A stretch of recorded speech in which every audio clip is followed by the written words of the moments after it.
Okay, there we go. Fine. So, as I said, Made in Germany Studies in Popular Music, published September 23 by Routledge, and I was last week in Austria. And some colleagues told me it was supposed to be Austria and Germany. And my first question is, how come it is only Germany at the end? So if anybody of you wants to react to such a provocative question, please start. Oli, do you want to react? We had that discussion. Okay. Yes. Yeah, so actually the project began as a kind of conclusion of... Can you hear me? Okay. The project began as a kind of conclusion of David-Emil and my active time in the board of the newly founded German Monophone branch of IASPM, and of course the branch also includes the colleagues in Switzerland and in Austria. But somehow we didn't feel competent enough actually to also cover Austria and Switzerland. And also the series is very much not about regions and not about the regions that the branches cover, but it's about individual nation states. And so for us, it was an obvious choice. Both of us I no longer, but I used to live in Germany. David-Emil lives in Germany, and Martin too. So we felt more competent to cover Germany, and it's also there are so many colleagues working on topics about German popular music, whatever that is, that we thought it would be enough material for one book, and we hope that there will be a Made in Austria and a Made in Switzerland in the future too. Okay, David. And just to add on to that, what Oli said, on the other side, we experienced some national boundaries from the series editors who said, no, you cannot include this or this because it's not German. Giorgio Moroder being one example, who's from Südtirol, which is Italy, but who's played a major role in German popular music. Another aspect. So this issue of national borders and boundaries was also something we discussed for a long time, and also something we did not want to we want to consciously break with. That's why we have one chapter on music in Brazil, German music in Brazil. That's why we have several chapters on the music of minorities who came to Germany, this in order to critique it's made in Germany in reference to the territory, but doesn't mean that it's about Germans per se in that sense. Or reference to the territory, not necessarily from the territory either. I completely, and of course, well, our idea and my question was not just so, because we are discussing, similar kind of topic, and if we should propose also Made in Czech Republic or Czechoslovakia, and it's somehow we are dealing with the similar issues. Is it like a nation state topic, or is it this regional one, or but in the same time we are much probably in a different way intertwined with our Slovak colleagues, so maybe it makes more sense in our case to follow such optics. There was also Made in Yugoslavia, which is also something that is more kind of regional. But nevertheless, I was wondering if you could go maybe a little bit more in depth of how the book was created. Whom have you chosen to participate in that? What chapters did you select? And thanks, David, for already avoiding some of these questions. That it was not completely just the German music in Germany, but also the Auszieler, as in your case, or and so on and so forth. So if anyone of you would like to go a little bit in the detail with that, I would be happy. I can start, Oli, and then maybe Martin and yeah. Oli. I mean, we discussed this in a long time. What was important for us, it was not supposed to be about West Germany, so we wanted to have both Germanys as a part of it, because most previous publications had been on that. And luckily now, since the book has come out, at least since we started planning it, also new work has come out. Wolf, your book, for example, being one very good example there. So that was one issue that was important. Another issue was we do not only want to talk about what I just mentioned earlier, the German nationals making popular music in Germany. We want to include the perspective of both those who came to Germany, the minorities, but also those who left Germany and went out, like to Brazil, and also imagine ideas of Germany, just to include that. What do people expect out of German pop music and other pop music that is not associated with Germany, like Heiko's chapter. Heiko's diagonally below by me here, who talks about Eurodisco, and this to create different perspectives around this imaginary construct of what's Germany, because Germany, as we all know, is also not a monolithic entity, just like the Czech and the Slovak republics, or Czechoslovakia, or Austrian-Hungarian Empire in that sense. I mean, Germany has also changed over the last 100 years. When we start, I mean, we started in the Weimar Republic, so we did not decide to go back to the Austrian-Hungarian Empire and Preußen in that sense. We put a cut there. And we also try to have key epochs, so the Weimar Republic, Nazi Germany, East Germany, West Germany, post or reunification, and then spotlights on the different chapters. And with that, I pass over to my two charming colleagues. Marin, machst du weiter?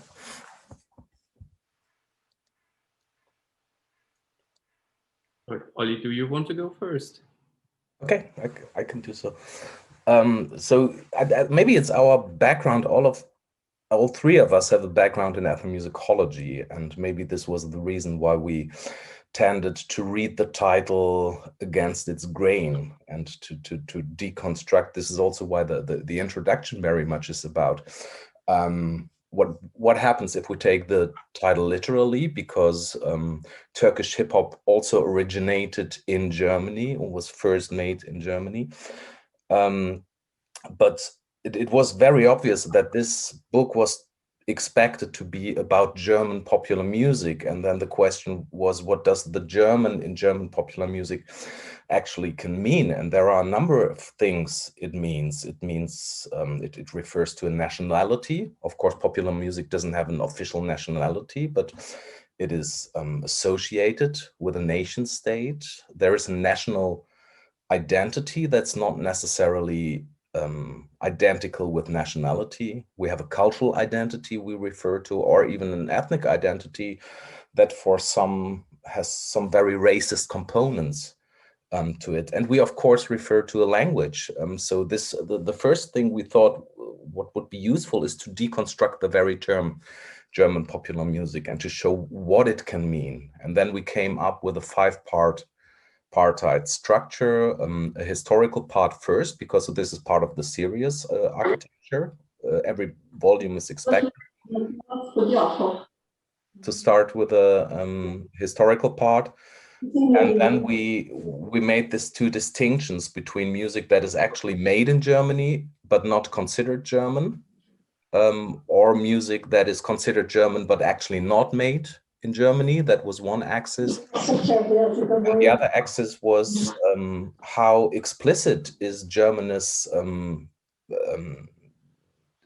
how explicitly German are different forms of popular music. So there are some forms of popular music that very actively try to avoid to be identified as German music, like for example Eurodisco, and others that are very explicit, not only from the right spectrum politically, but also if you think about the Neue Deutsche Welle, that was explicitly German as opposed to the British New Wave. And so we decided to make this the structure for the book. Yeah, perhaps I could add, since I only joined after the book proposal was handed in, I didn't have a great say in who's in it and who's not. But beyond having different articles, or rather book chapters, speaking of different kinds of what could be German popular music, and thereby deconstructing certain ideas about made in Germany, we also wanted to include a diversity of authors. And I think to a certain extent we succeeded with that, and to others we really struggled until the end. That really, especially in relation to how the gender diversity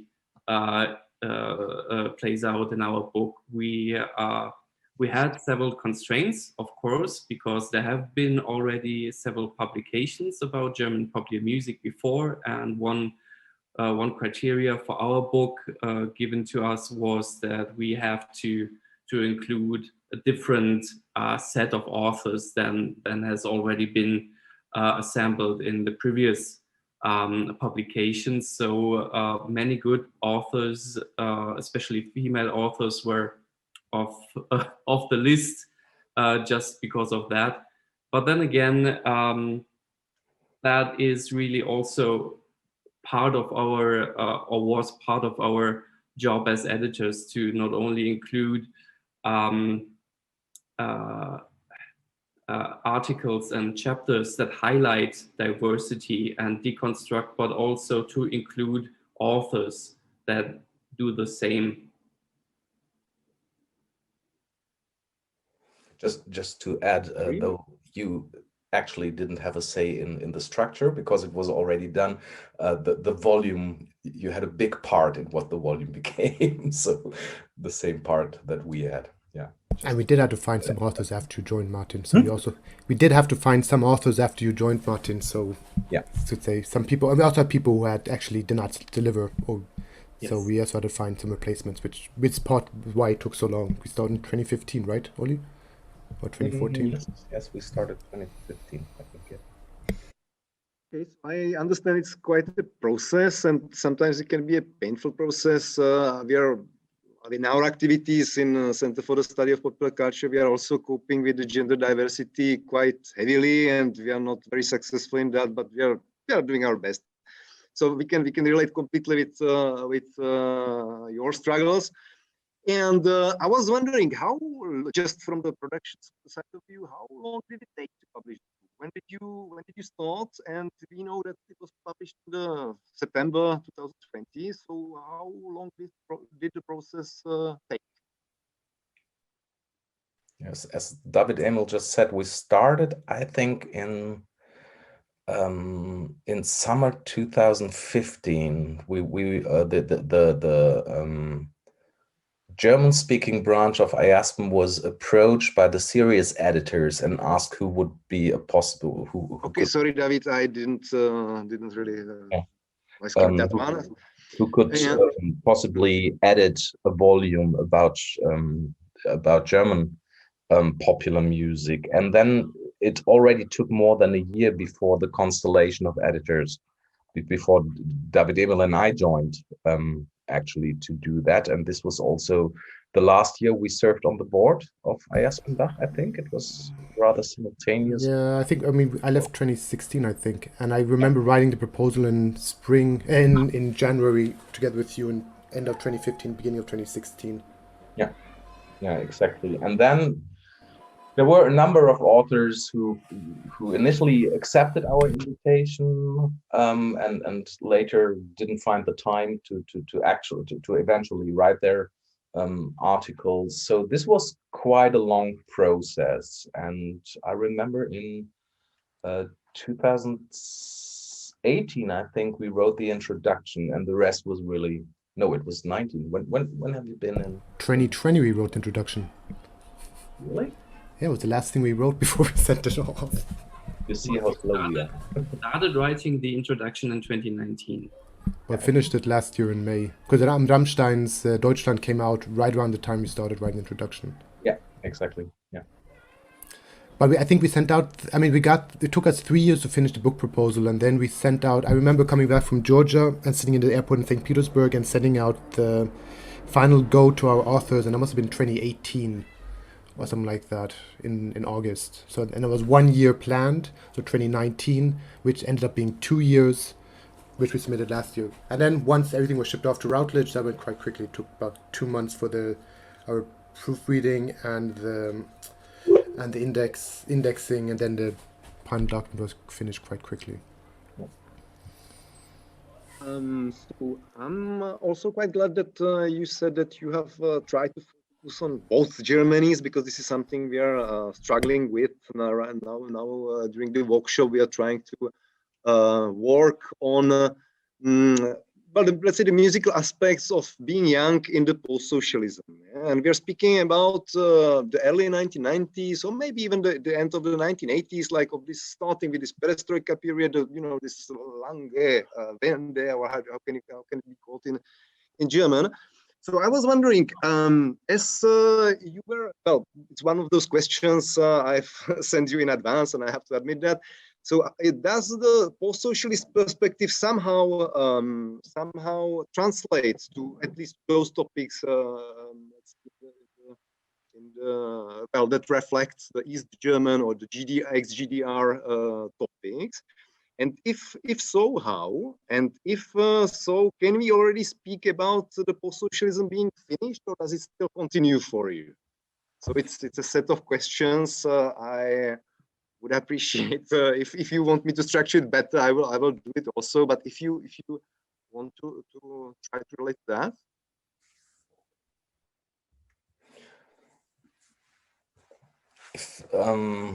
After I read your question, I thought a lot about that, and I'm not deep into that topic. So, but I think the situation in Germany might be a bit different because there was one system taking over the other, and so the question how to live after the end of socialism wasn't exactly the same in Germany as compared to other regions, I guess. So it was, of course, we have included one chapter in the historical part about blues music in the GDR. But if I think about the East German bands that the book covers, for example, my article is about Tokyo Hotel, who are from Magdeburg.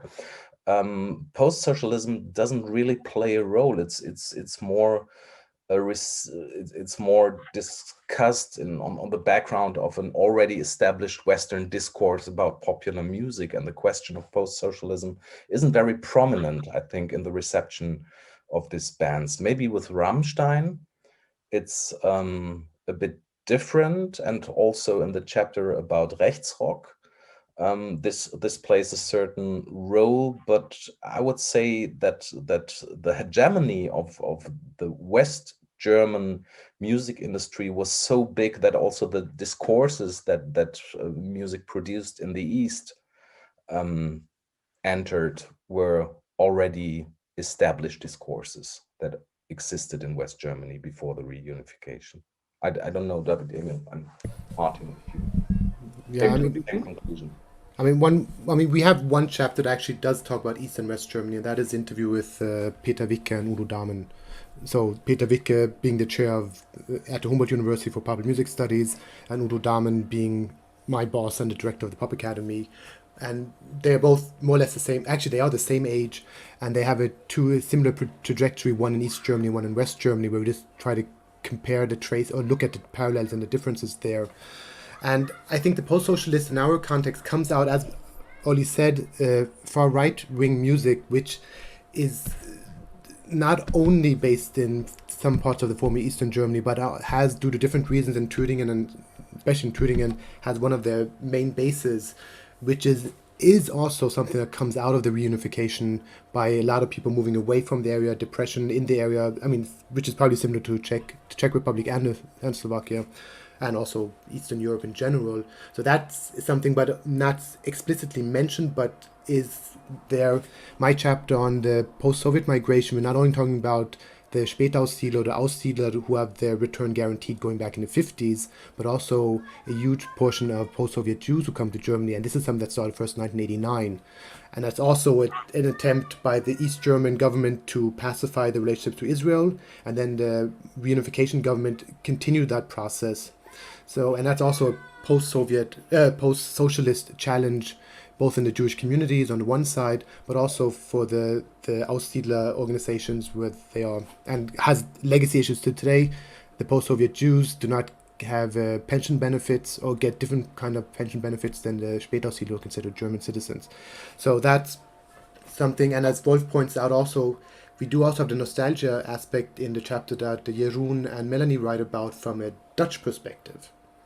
So looking from the outside and in, with Melanie being a German scholar and Jeroen being a Dutch scholar, and looking at different ideas of Germany, and that also plays to some extent in there. and also, as Wolf said, in the metal scene. Martin. I also would mention the chapter from Susanne Bieners-Preissendorfer, that also perhaps if we talk about post-socialist experiences, is the chapter that really focuses on experience, because it's really personal and it's written from her perspective as a musician and scholar, and revisits the point where the GDR breaks down and the Mauer and the fall of the Berlin Wall. And however, and maybe the other participants can of course correct me and enlighten me, that the specific angle in terms of looking at current popular music made in Germany or German popular music from the perspective of post-socialism, which entails different accounts and different perspective, that really is something that I think needs to still be done, and is a field of inquiry that I think is super interesting, and also yields, I think, interesting contributions to the German popular music studies.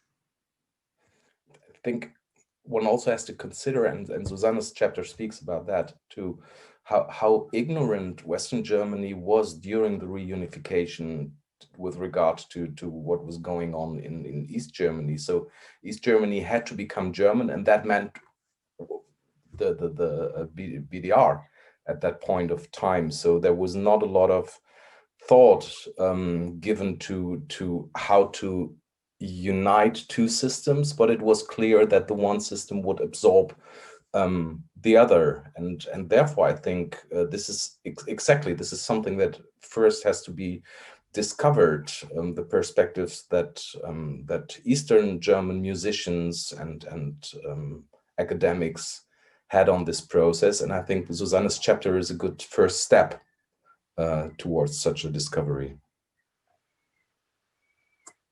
There is Wolfgang Zadach writing to the chat. One aspect here would be nostalgia within specific scenes. Wolf, do you want to add? I mean, give the example yourself, or shall I read it through?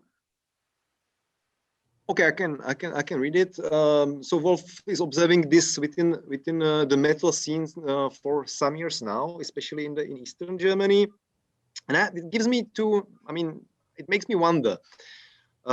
Actually, I would be somehow keen to finish this post-socialist business and East and West and so on, because it's 30 years now over, and more than 30 years. But nevertheless, it's true that in some contexts it's more important than in the other ones. And I was wondering, when speaking about this nostalgia, could there be also some sort of nostalgia in the West German music, of the time before the change? Schlager. I mean, the Blumenau example is an example of a West German Schlager nostalgia. I mean, coming from Brazil, obviously, but looking at West German Schlager music in that sense. So that would be something. Otherwise,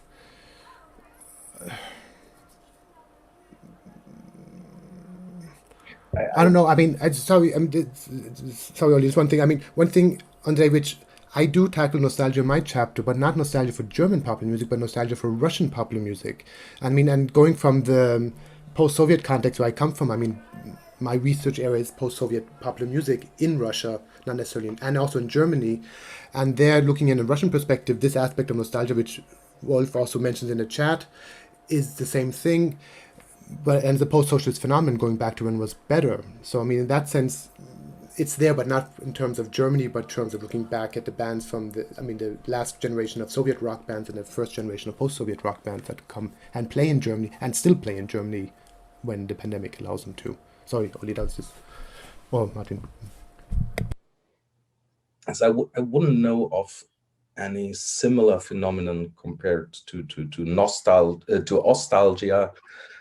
So a nostalgic feeling of East Germans for the times before the reunification in the West. So there is no West German nostalgia existing, because this is, I think, perceived as a kind of continuous development. What is interesting maybe is that this nostalgia can also be perceived by West Germans, so that this became somehow something that not necessarily depends on own experiences you had, but it became a kind of popular culture topos that also was perceived and enjoyed by West German people. If you think about this film, what was the title of the film? Berlin, you mean, or yeah. something else? Yeah. Okay. Sure. So no, it was just a provocative question, and maybe not that provocative either. So I was wondering. Sorry. Yeah, David. Sorry, Andre. I'm just thinking, but within Rechtsrock, I mean, there you could say you have a West nostalgia back to Böse Onkels and the early bands. I mean, with bands sounding like the early bands in the right-wing movement from the 80s. I mean, it depends. I don't think, I mean, you wouldn't call it West nostalgia, you would call it racist. Or, I mean, but in that sense, there is, I think there are, but it's not really called West German, but it's just within different areas, within different genres, looking back to an earlier period when the music was purer, in quotation marks, or not as contaminated, or whatever you want to call it, within a right-wing discourse. So that would be there. And I still think the Schlager aspect and also the Neudeutsche, I would, within that context, I still see an longing back to a popular music style that goes before the fall of the wall. What I would see is a great nostalgia for the Weimar Republic. If you think about artists like Max Rabe and so I think this is where West German nostalgia aims at, is more the Weimar period than actually the post-war West Germany before the fall of the war. I think that also the grounds for having something like an nostalgia, it is simply because, as Olli said, that in West Germany, the history of especially popular music is perceived as a continuous and always West-centered perspective, and the East appears something as the other from within. So it's the exotic other, that, or the little brother that is different from us, and who in this I think in this dominant cultural sphere that is used to interpret popular music from a Western perspective and West German perspective, I guess, then the East nostalgia, the Eastern German perspective, that appears as marked, as different, where when we speak of German popular music, it is unmarked, and the West, in comparison, is always the unmarked version. And I guess that we have, with the latest publications of German scholars that slowly uncover Eastern German musical history, there is maybe it contributes to a slight shift and a consciousness of two different cultural constellations that need to be, that aren't resolved in any way, but that still is where still one is dominated by the other, and that also plays into aspects of racism, and why many of my colleagues believe that the complete East of Germany is racist, and that also, so it plays into this dynamic, I guess. Okay, I was wondering, when speaking about this Weimar style, or Weimar years, Weimar Republic music, that it's just my guess. It's probably aestheticized nostalgia without much political content in it. Or do I get it correctly? Is it even politicized? on the one hand, the reference to the Weimar Republic absolves us in a way to include the Third Reich, right, and Second World War. So this is not only by including the aesthetics that enable, I think, to perform a form of Germanness that is not as problematic as it has been during the Nazi period and after the Nazi period. So the access to aesthetics that unlock poetics for Germanness not tainted by the Nazis, that is probably something that makes the nostalgia for the Weimar Republic appealing for many people. I think it's very ambivalent, because on the one hand, as Martin says, it's nostalgia for a time period when Berlin was still a very cosmopolitan place and Germany wasn't cut off from an internationally growing network of popular culture. On the other hand, it's, I think, impossible today to look back at that time without thinking, okay, this is the precursor to Nazi Germany.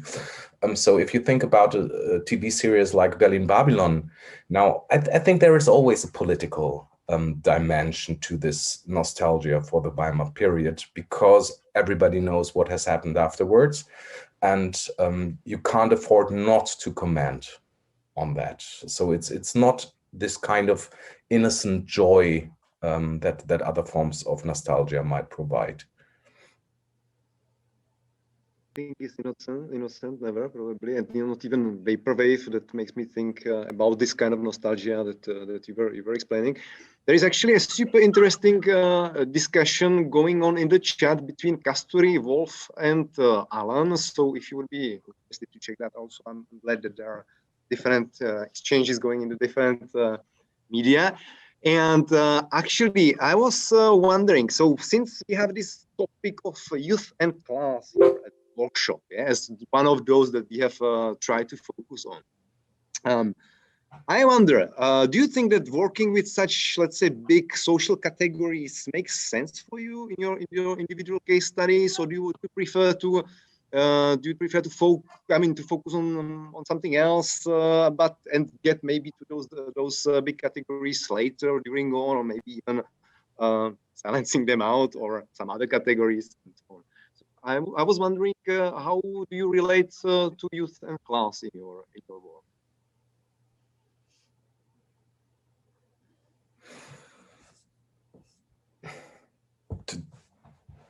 To what I wrote about and to what I'm currently researching, class isn't such an important category to me. So what I'm busy with is imaginations, basically imaginations of others, and of course there's a social dimension to that, because imaginations might also be something that is class specific to a certain degree. But since I'm just digging into the topic, I'm not prepared yet really to investigate what the class determined distinctions are with regard to those imaginaries that guide our musicking, our consumption of music, like in the case of German visual kei fans and how they imagine Japan. I would say most of them were from lower or middle classes. There were not, some of them were also from upper classes, and it was those teenagers that can afford to go to Japan and therefore are ranking very high in the hierarchy of this youth culture. So this, of course, has something to do with economic capital and with the power to travel, and therefore also with class. But it's not something that is explicitly discussed, neither in what they discuss nor in my work until now.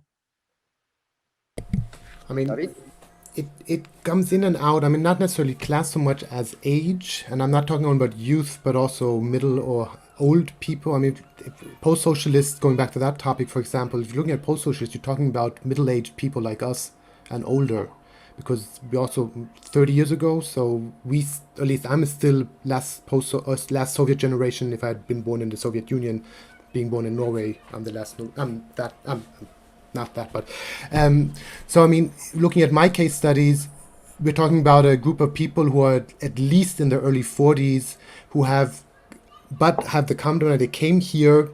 The Spätaussiedler tend to be more working class in the Soviet Union. The Russian-speaking Jews tend to be more middle class based on origin and also professions, doctors, lawyers, and stuff like that. While the Spätaussiedler construction workers and stuff like, and that's, I mean, I'm generalizing now to some extent. But coming to Germany, that put them all in more or less a working class background. Also, the ones with middle or upper class backgrounds in the Soviet Union lost all the degrees, had to either retrain to become doctors here or had to take on menial jobs as cleaning personnel and stuff like that. So they became, to some extent, working class, and then slowly over the years worked themselves up. In talking about my generation or the kids, so they are now more or less in a middle class stance and can have disposable income so they can go to concerts.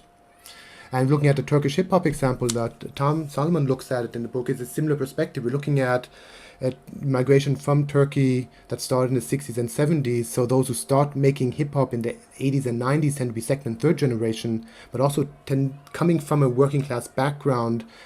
And in that sense, either working themselves up, as we can see with some of our students also from the Turkish-speaking community in Germany studying at Pop Academy, but also working class. But so it prefigures underneath the surface, but is not explicitly mentioned. Also, Bodo's article about rock and roll or the GI blues is a similar aspect, except he doesn't, I mean, I think it doesn't tease it out that much either. I mean, talking about youth culture in that sense. So it's there as an undercurrent, but we do not explicitly take it on. I think also partly because we are ethnomusicologists, and there are other aspects that were interested us when we put together the book, and other aspects, the production aspect, which is something that Jan Herbst also talks about in heavy metal. We could also talk about class there or age, but in that sense, the production, the aesthetics, and what does it sound like is also something that's important. Or in Heiko's article, Heiko's also talking about production necessarily and what people are used as a display of otherness in Eurodisco, but not necessarily what the reception side looks like. So it's also a question, do you look at reception or do you look at production?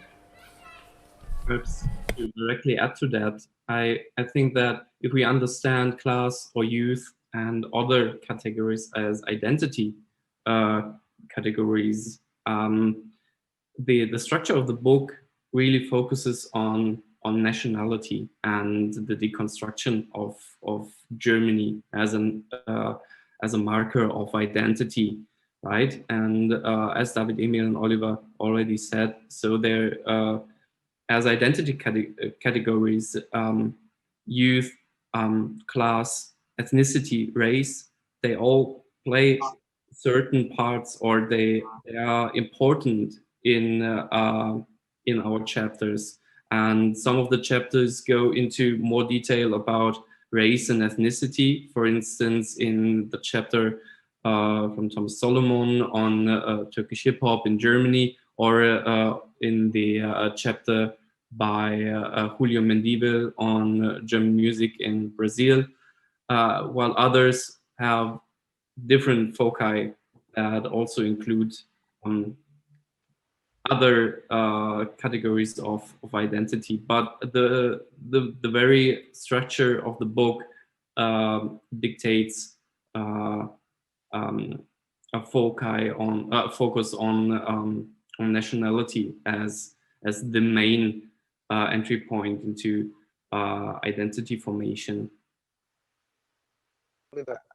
Maybe I could add that I think that public discourse in Germany is not very class conscious. So German people tend to count themselves into the middle classes, those from the lower classes, and especially those from the higher classes, for different reasons. Of course, but I think class is not a very important category nowadays in German public and political discourses, and therefore it's not that obviously and explicitly reflected in musical practices, as it might have been the case in earlier periods, or as it might still be the case in the UK, for example, where class is a much more important category than in Germany.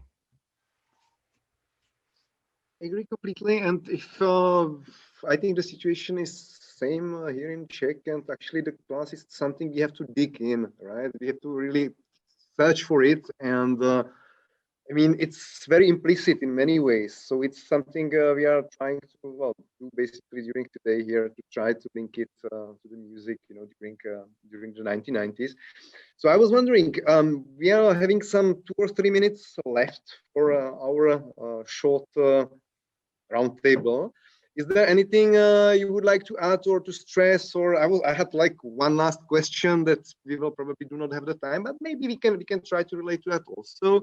And so I heard already some of your ideas about what is typical for the German music, what is emblematic. So I heard some Neue Deutsche Welle is Deutsche, this is for sure.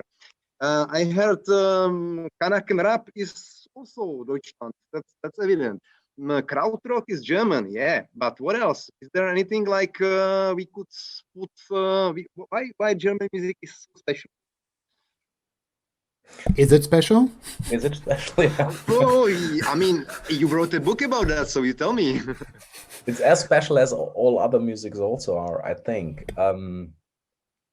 So, of course, there are certain expectations towards a book like with the title made in Germany. What I find very interesting and an important topic that hasn't been explored yet, maybe I can find the time in the future, is there are a number of similarities between Germany and Japan and the development of popular musics in these two countries. And there is this one music genre that actually originated from these two countries, and that is technopop, right? With Kraftwerk in Düsseldorf and the Yellow Magic Orchestra in Tokyo. So this is something that I would like to explore in more depth in the future. But apart from that, I wouldn't know what is special about German music in general. I mean, the thing is, it's always a question of context. I mean, for me, it's always interesting to explore what music emerged where and why. And then it's not a question about nationality, it's just a question of what constellation you have there, either people being there. I mean, Germany had the unique situation that it had 4 nations occupying different parts of the country, bringing in different forms of music within those occupational zones. Look at where I live in Mannheim, the Americans were quite strong here. Look at the Pop Academy. One of the reasons we as an institution are situated here is because a lot of musicians from Mannheim played the GI clubs on the one side, playing American rock and roll standards and soul, and the other side playing then with German bands like Grönemeyer or the other bands of the 60s and 70s, and emerged, and you had a specific German popular music history emerging in this region. Very strong soul focus, Edo Zanki being on one side, and the far right singer Xavier Naidoo at the other side, who's then also had a right-wing turn to that in addition. And looking at northern Germany, Hamburg being a place where the Beatles played, and an interaction between British popular music and Eastern Germany, to some extent too, while the Soviet Union tried to keep its citizens separated from the East German population, and I'm sure Wolf can say a lot more about that than I can,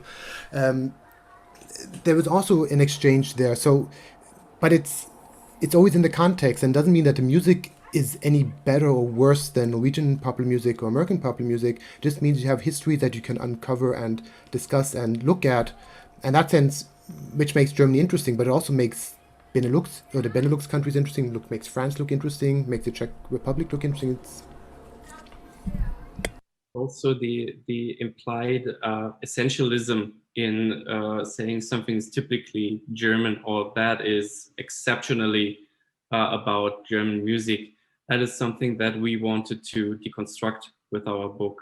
And that may be, in turn, something that makes our book somewhat special among the other made-in books, because I have to say that I'm not familiar with all of the publications in the series, but I had a look into Made in Italy, for instance, or Made in Japan, Made in, I think also Made in South Korea was also out at the time. And these publications, they don't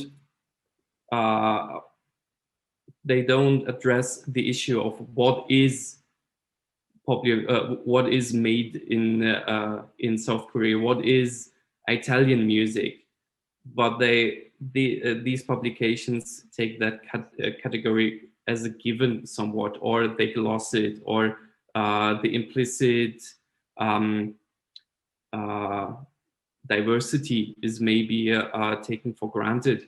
I'm not sure which of these is true, but we as editors, we felt right from the beginning the strong need to deconstruct what it means, what German popular music means, and what Made in Germany means, and that is perhaps something that Oliver Seibt wants to say something to. I think this very much reflects one aspect that might really be particular for the German context, and this is the fact that no one, neither popular musicians nor we as editors of such a book, can do without positioning him or herself with regard to German history. So this might really be a particularity of the German situation. So it's there are huge debates if Neue Deutsche Welle becomes a new label for a certain kind of music, and if singing in German or not is suitable. And I think these kind of debates are not of the same nature in other regions. So that maybe this is what is really special, that we always have to position ourselves with regard to what happened in Germany. But Oli, don't you think also that the series editors did not exactly, I mean, the discussions we had with the series editors was also not, they I think would have preferred what is typical German music approach, at least in the discussions we had with them regarding where can the authors come from, what topics can we bring in, and was also, we tried to also go a bit against this perceived notion, as Martin said, this is typical Italian music, this is typical this and this and this, and just trying to break with that and play with that. Also because of the fact what you mentioned, Oli, going again, I mean, we have to question what is German, also because we are ethnomusicologists and maybe not pop music studies scholars, I mean, we are pop music studies, but not sociologists, or coming from a different background in that sense, and also with our personal backgrounds. I mean, Oli lives in Holland now, Martin lives in Cologne, I'm from Norway and I live in Germany, so we come from different perspectives and also different places, and we're not necessarily all situated in Germany as a writing. And also some of our authors are also not situated in Germany because we specifically wanted people working on the topic, and not all of them lived in Germany. And that was also an issue that we had a debate on the organizational side. So going against these perceived notions, everything in Germany has to be from Germany and living in Germany in that sense. I'm completely grateful for this roundtable. So we are saying hello from Olomouc, Czech Republic, to first Amsterdam, to Oliver, then to where are you now, Paderborn or Mannheim, David? Mannheim, never Mannheim. Paderborn. Excuse me, I apologize. And Martin, you are in Cologne, right? Okay, so thanks a lot. We can make a little applause because there is an audience, so we can hear that a little bit. Thank you for having me. And there is also a virtual audience, so please stay tuned. There is another panel that will follow after this in 10 minutes, and I'm sure that you have the links. There will be interesting projects and books and special issues presented. So stay tuned and see you in 10 minutes. Bye bye. Thank you for having us. Thank you. Bye. Thank you.